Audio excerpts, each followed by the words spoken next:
मांजरा पट्ट्यातील गाजवड येथे मराठा क्रांती मोर्चा गाजवडची बैठक संपन्न झाली। या बैठकीमध्ये सर्व ट्रॅक्टर मालक 70 ट्रॅक्टर मालक आणि 3 टँकर मालक उपस्थित होते आणि या बैठकीत सगळ्यांनी 20 जानेवारीला निघण्याची तयारी आजपासून करायचं असं ठरवलंय आणि गाजवडमधून 70 ट्रॅक्टर आणि 3 टँकर हे 20 जानेवारीला मनोज जरांगे पाटील यांच्यासोबत मुंबईला आमच्या हक्काचं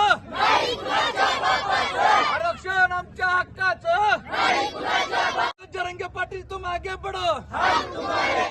आताच मराठा क्रांती मोर्चा गाजवडच्या वतीनं 70 ट्रॅक्टर आणि 3 टँकर मालकांची बैठक इथं संपन्न झालेली आहे आणि 20 जानेवारीला मुंबईला निघण्यासाठी गाजवडमधून 70 ट्रॅक्टर आणि 3 टँकर यांचं नियोजन ठरलेलं आहे। त्यानुसार राहिलेल्या दिवसामध्ये सगळ्यांनी तयारी करायची असं ठरलेलं आहे आणि 20 तारखेला ज्या सूचना येतील त्या सूचनेप्रमाणे गाजवड मांजरापट्टा मधून 70 ट्रॅक्टर आणि 3 टँकर निघणार आहेत। 3 टँकर तुम आगे बढ़ो, मनोज दादा तुम आगे बढ़ो।